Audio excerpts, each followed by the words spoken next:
County, and welcome to a rainy Wednesday edition of SunTV. I'm Clint Franks, and with me as always is the managing editor and publisher of the Choctaw Sun Advocate, Deanne Campbell. Good morning, Deanne. Hey, Clint. It's nasty outside Yeah, it's today. nasty. So, this is going to last a little while. We got a chance of rain today. And the weekend Yes. is supposed to be pretty wet. So y'all get your umbrella, or better yet, just stay inside. Okay, we're supposed to see about 55 degrees today overall, maybe a little higher than that. I think it's in the 60s now. It was 55 or so. But tomorrow we're going to see about the same in the 60s, but it's going to not budge much tomorrow, down in the 50s for a low. Which is always, when you see that kind of thing going on, there's always a storm approaching. Always get a little nervous this time of the year. Yeah. So, but it's okay. We're going to get through it. A lot of things going on locally today. Yeah, that's right. Political season's in really full swing now. It is. We've got a couple of new candidates that have announced their announcements are in the paper this morning. So get you a copy and read about the folks that are wanting to represent you in the various offices. And we've got some more coming next week already. Candidates have until this Friday to qualify for either Republican or Democratic ballots. Independents can actually continue on and qualify until the day of the primary, and they have to have their documentation in by that day. But it's promising this to be a ballot full It's going to this get year. interesting. And also, this is really a very interesting thing going on with our parties in the county. For the first time, and there's a story this week in the paper about this, for the first time in however long, that far back as we could remember, probably maybe even decades ago, we're going to have several races, local candidates vying for seats and races on the Republican ballot in the primary. We've got two already qualified as Republican candidates, and a couple of more, at least two more, who have voiced their intent or at least considering running as Republicans. So when you get your ballots on June 5th primary, during the June 5th primary, you'll have to choose between the Democratic and Republican ballots. And for the first time, you'll see candidates for local races on either or of those two ballots. I would venture to say, this thinking outside the box, you might have to go back to Reconstruction before you see Republican Really, candidates. exactly. I know that in the last several decades, we've not seen Republicans on the ballot. Actually, one time we had Tommy ran as a Republican for probate judge years ago as a Republican. And that's the only Republican that's been in a local race that I can remember in decades. And everybody that I've talked to has actually said the same. They cannot remember when we've had multiple candidates running for offices as Republicans. Right. So it's something new going on. We'll see how it works out for the Republicans who are running for office, and whether or not they can break that mold that's been here as far as primarily Democratic candidates winning local elections. We'll see what happens with that. But it's going to turn out to be an interesting political season. Like I say, candidates have until this Friday to qualify as a Republican or Democrat to run for local offices, and the primary will be June 5th. That'll come up really fast. It'll be June before you know it. Candidates will be out in full swing, knocking on doors and shaking hands and showing up at events, and we get a chance to meet some of them. We hope to have actually some debates for candidates on SunTV Live, and we'll let y'all know more about that as the time draws near, closer to middle of April, maybe 1st of May. So what's going on? Other news. Got a little bit of a controversy going on in school systems across the state, actually, about the release of the A through F report cards that measure school success. We've seen several school systems who have taken issue with the way that was handled, including Choctaw County school system.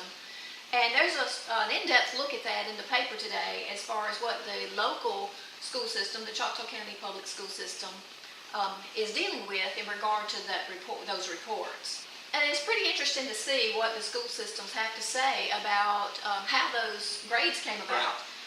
And really, if you want to go into some in-depth, you could get even more in-depth than what the story gets into, but it's pretty interesting to see how It would cost you 75 cents a day to figure it out. Yeah, that's okay. That's not right. Much. That's not much for a little piece of information. So what's happening in sports? We got some stuff going on. We got some great basketball going on in the county. You know, last week was the AISA. This week is the Alabama High School Athletic Association, and this evening the Choctaw County Lady Tigers will take on the Southern Choctaw High School Lady Indians up at the Tigers Den in Butler for the Alabama High School Athletic Association Class 2A Area 2 Championship. That one looks to be a barn burner. And tomorrow night, their counterparts in the boys, it'll be Southern Choctaw and Choctaw County down on the reservation. Tip-off for both of these games are going to be at 6:30. Both teams have assured themselves a spot in the playoffs. Just some really good basketball going on. For the sake of your safety, Clint, and your reputation, I'm not going to ask you to try to pick what's going to go on between the Indians and the Tigers tonight. But it's shaking down to be a Choctaw County fest. If you want to see some good hoops action, you need to go to Absolutely. The girls get after it. The boys get after it. Last night, I saw one of the best basketball games as far as comebacks. Choctaw County was for undisclosed reasons. Choctaw County held out their starters for the first quarter and were down 20-0 to Washington County. They came back, led as many as 10, and actually won the ball game. So, Coach Fats Thomas has got his Tigers rolling. Coach Aria James has got her Lady Tigers going. Coach Matt and Coach DeMaurice Manuel has his Indian boys in prime shape, as does Coach Sheila Smith with the Lady Indians. So, like I said, tonight at Tigers Den, ladies basketball 6:30. Tomorrow night down on the reservation 6:30.